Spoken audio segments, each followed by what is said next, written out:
All right, what's good? Hope everybody's doing well. The screenshot you're about to see is just proof in the pudding that I had no interest in hero shooters or shooters in general. Weren't my type of game. So I'm probably from the same cloth as a lot of you. This is going to be my rank up game to Diamond, by the way, but we'll show footage going through the whole journey. And man, what a journey it was. But yeah, I included that just to say I'm not some Overwatch Pro or Call of Duty Pro or Fortnite Pro. A lot of times people go to those people for advice and they know what they're talking about. Believe me, they know what they're talking about. But usually they're giving advice from a perspective of how they play and what they do. And oftentimes we cannot imitate that as normal people. I mean, you've seen the title, right? This is a noob's guide on how to reach diamond. It's not a professional guide. They'll tell you how they get there. And I mean, who are you going to have more synergy with? Somebody who's way out of your league or somebody who's just like you, right? Somebody who's climbing just like you, somebody who's probably new to the game or maybe not even new, just don't play a lot of shooters or hero shooters or things like that. And that's who I am. I also did it on what I would find arguably the hardest class to climb on. I wasn't really a support. I didn't DPS. I didn't do any of these things. I didn't flex at all. I flexed between my tanks, my vanguards. That's it. I would play Captain America, Thor, and Doctor Strange. And that just got me to Diamond. I don't know if that makes or breaks it for you. I do believe it would probably be easier on a support. And I think a DPS can carry whole games at least up to platinum. So I would keep that in mind. But yeah, man, I don't do any of the regular things, the tips and that they give you because oftentimes, as I said, that works for them. They're the great players. But without further ado, I will tell you what I did do. So this was 99% solo queue. I had a couple of games with my son where we duo queued, but I'm not gonna lie to you. Through no fault of his or mine, we actually would end up in negative rank. We would lose like 6 or 7 games in a row. So I actually do think it was more beneficial for me and probably for you to solo queue, unless you have a partner that you're totally in sync with. I wouldn't go as far as to like 6 stack, 5 stack. I think the more people you have, the worse off you get. I'm not even kidding. Like, I think 1 is the perfect number. 1 is the perfect number, and 2 is like super good if you guys play different roles, things like that. So keep that in mind. I didn't do anything special.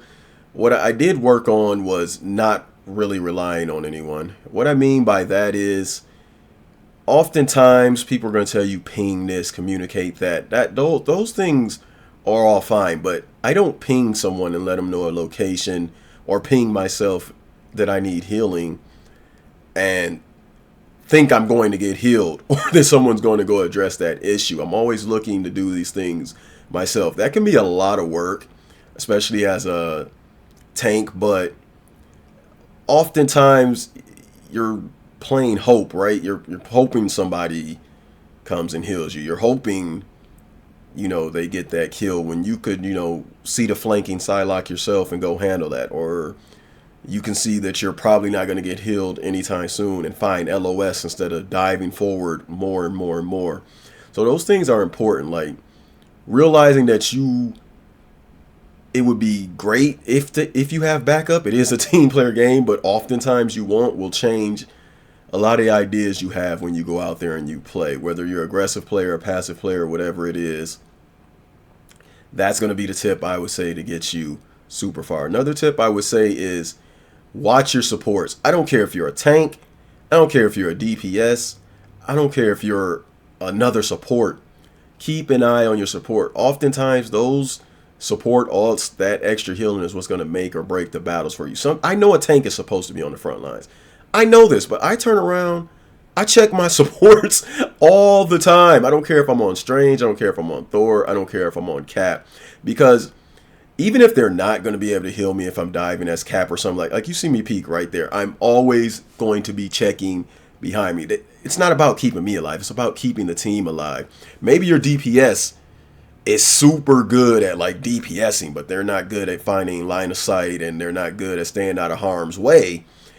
And keeping that support alive is just going to allow them to just go crazy on their Punisher or their Moon Knight and their Hela, versus if you let them die and then it's a snowball effect and everyone dies. So I would keep an eye on my supports. Just peek. I'm not saying turn the whole camera around and look at them. Keep an eye out for pings from them and everything like that. Just keep an eye on them. Oftentimes they won't even know they're about to get, flanked or dove or anything like that. Keep an eye on them. Another thing I would suggest, yes, as a Vanguard, I would suggest you yourself targeting the enemy supports. That first of all, they never expect it. They're always expecting like a DPS to go get them, or somebody to flank, or somebody to dive them. And, oftentimes those things do happen. But I personally target the supports because a lot of people just shoot what's in front of them, right? A lot of the DPS on your team are going to shoot the tanks. They're going to shoot the other DPS. They're thinking it's Call of Duty. And I'm not here to rag on anyone or talk down on anyone, but that's literally what it is. They think it's you shoot their team, we shoot our team. They don't pick targets, they don't manage targets, they don't do anything. And oftentimes it's literally that Loki and his lamps that's keeping everybody alive, or it's that one Luna back there that's keeping everybody alive. I will burn an alt, which leads me to my next tip. I will solo alt.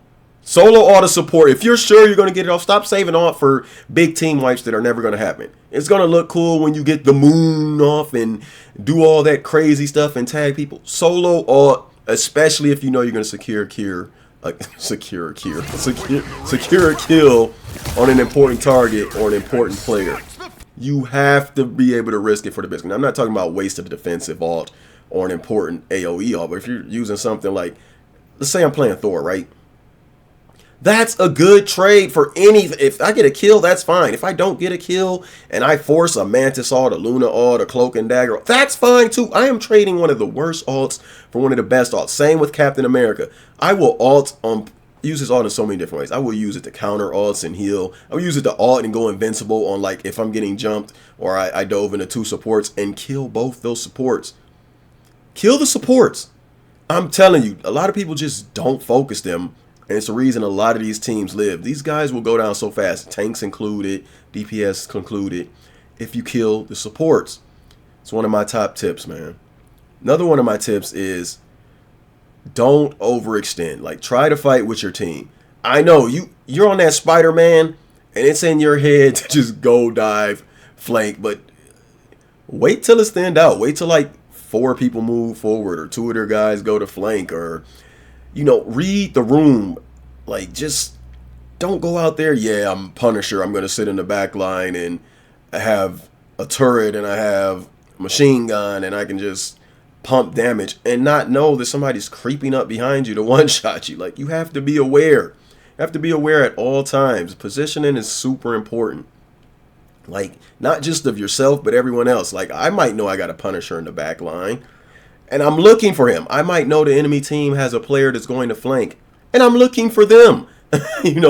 And it's not bad to chase, but I wouldn't chase unless you're sure you're going to secure the kill. Like, if their whole team is on a point somewhere and you know it, and some guy can make or break the game, I mean, just keeping pressure on them, whether it be a healer or a DPS, is allowing your team to put in more work, right? If you're chasing a healer away and it's safe, they can't kill you, they're not going to turn and burn you, that's one less heal they have. If you're chasing a DPS away, it's one less DPS they're going to have. Now, I'm not saying do this as a frontline Vanguard or tank, like a shield tank or anything, and leave your team to die, but if you're like on Thor, Cap, Venom, things like that, you can definitely peel people away.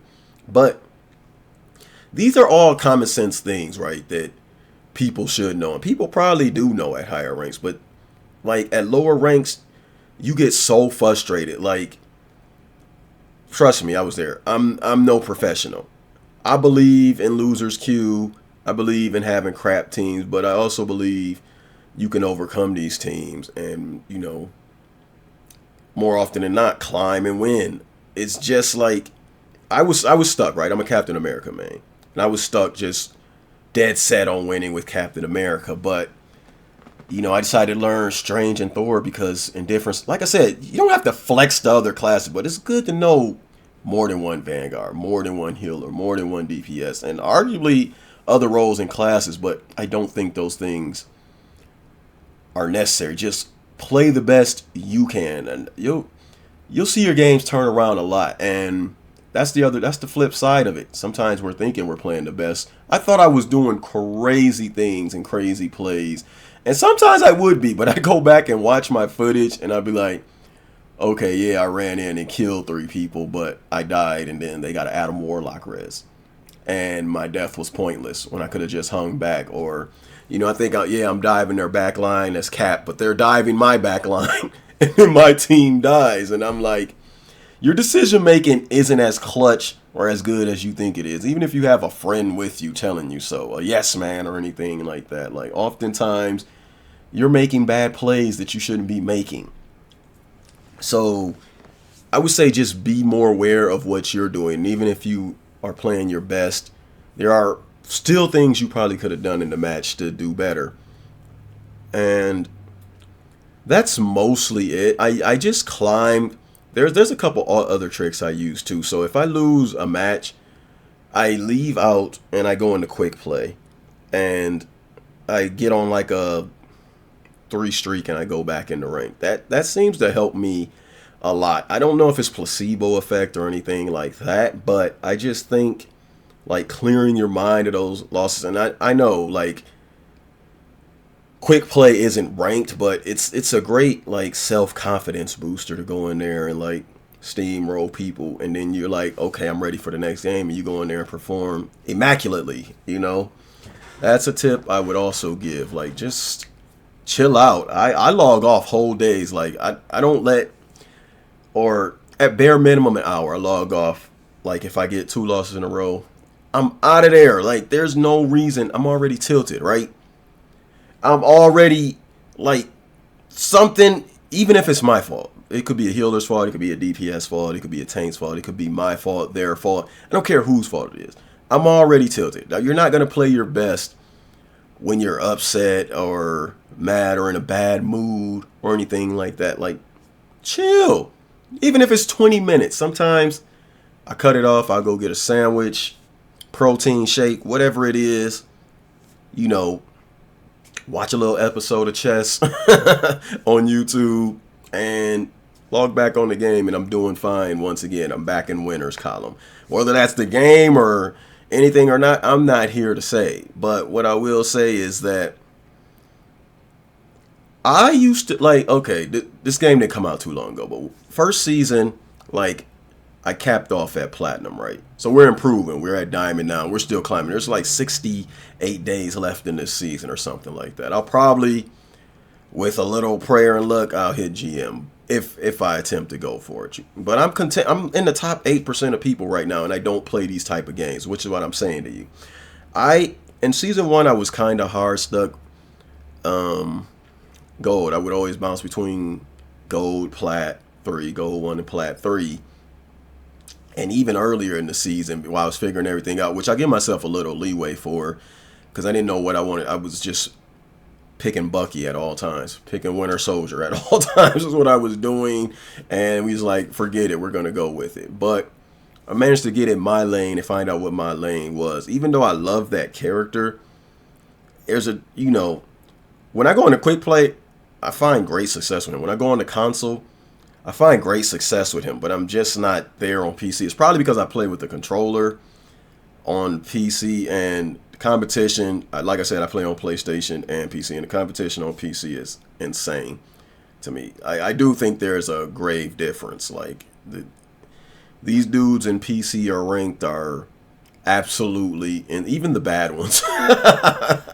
Sometimes it just feels like you're hitting a brick wall over and over, and I would just say, log off and then apply what I've told you.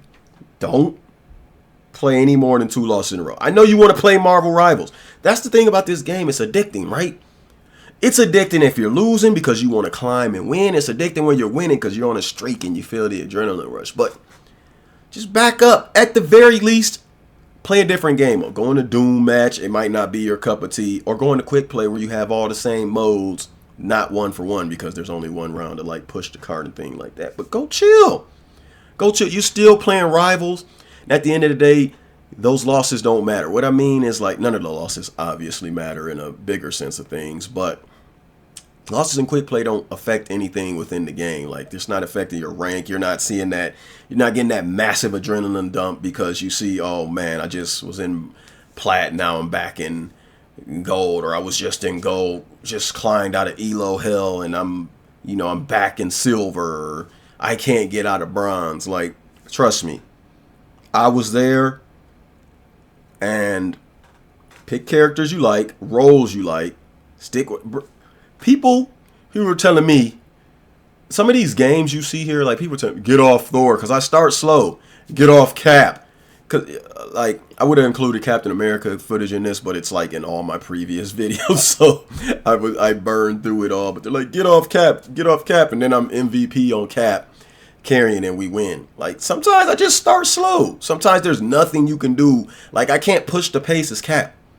You know what I'm saying? I can't really push the pace as Thor. I take space. I do my job. I get in. I get out. That's it. Same with Strange. Like a lot of people are going to tell you you're doing something wrong when you're probably doing 80 to 90% of the things right.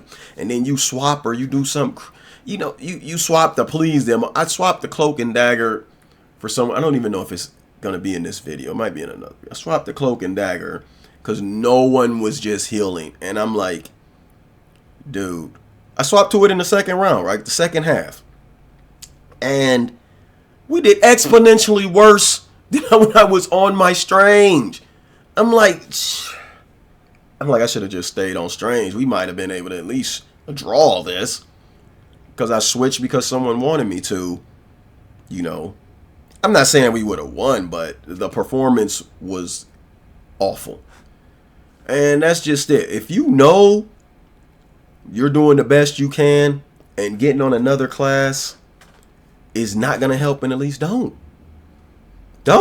I do not, thankfully, as a tank main, there's no fighting for tank. I know, I don't feel the pain of DPS. I don't feel the pain of somebody trying to take your Punisher, your Moon Knight, your Psylocke. I don't. I get in there.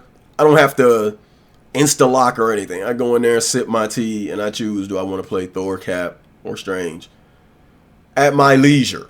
I don't have the problem. That's the thing with tank. Like, even sometimes supports will, fight over Luna or Cloak and Dagger, which I kind of get.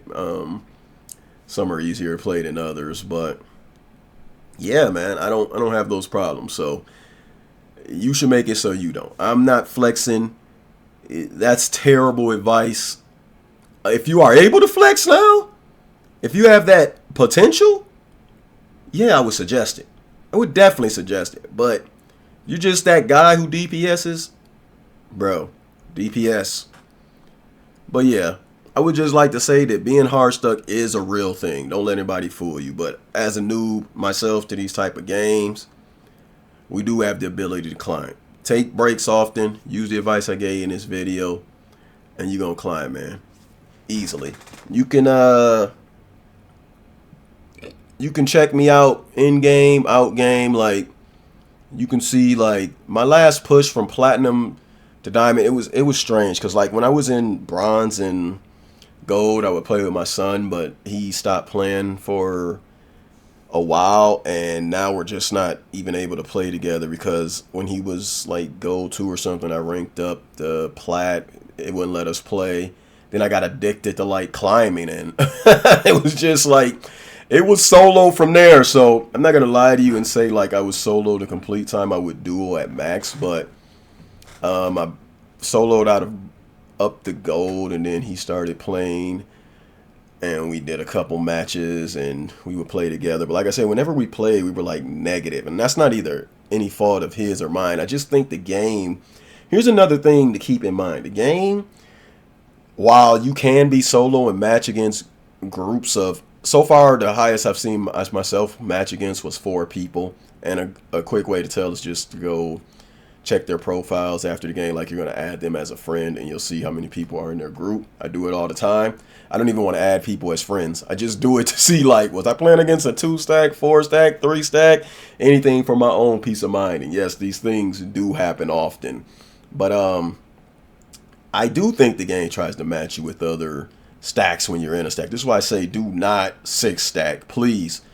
I would go as far as not the 3 or 4. Like, 2 is the max, because whenever I got in a 2-stack with my son, he would, man, it was awful. That was when I would get the most losses in a row. Like I said, I don't think it's any fault of his or mine. I think he's decent. I think I'm okay. And it's just like the people we were going against were absolutely insane. And this doesn't even, like, include things like Smurfs, which I did a whole video on that. I did an experiment. Check out one of my previous videos where I would just ask people, what rank they are, if they were on Smurfs, if they were on alternate accounts, and I would do it nicely, and they would answer me back. And holy moly, I don't do it anymore because I've already made the video, but yeah, Smurfs and people leveling alts and leveling accounts for friends were running rampant. So that's another hurdle, but I would say if you play your best and you play consistently, you can easily reach diamond like I did. This is advice from a noob. I'm gonna go ahead and get out y'all hair.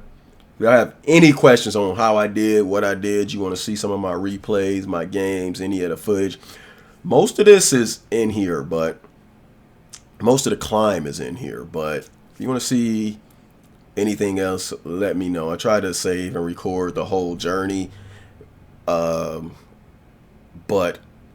like I didn't save it all for a video. I put it in, like, some of my cap footage is an older video, some of my strange footage is in there, and my Thor footage, who I recently picked up, because sometimes leading away as tank, you need to put out more pressure. Your DPS are just clueless sometimes. Like, this the last piece of advice I'm gonna give you is you're probably every role. Like, as cap, I'm DPSing, I'm tanking, even though the DPS is paltry on cap, and I'm healing when I'm in my ult. With Thor, I'm blocking damage, I'm DPSing, I'm trying to do everything. Do everything. It's your job, even if it's not your job. Forget the role, right? Forget the role. If you can do it, do it. Just don't let it affect what you're primarily there to do. Like, don't be a healer and be like, oh yeah, King of Games said go out there and do everything, so no, heal when you're supposed to. And if you have, some gaps in between where you don't need to heal, do some DPS. If you're tanking, same thing. Got some gaps in between and they're pressured, they're getting pushed back, go on the offensive. Same thing with DPS. I don't think you can tank anything with DPS. Mr. Fantastic, he can, but you get what I'm saying, right? You can't heal on those classes, but oftentimes, just know that even if it's not your job, it's your job. You can't rely on anyone in ranked. It's your boy KLG out. Deuces.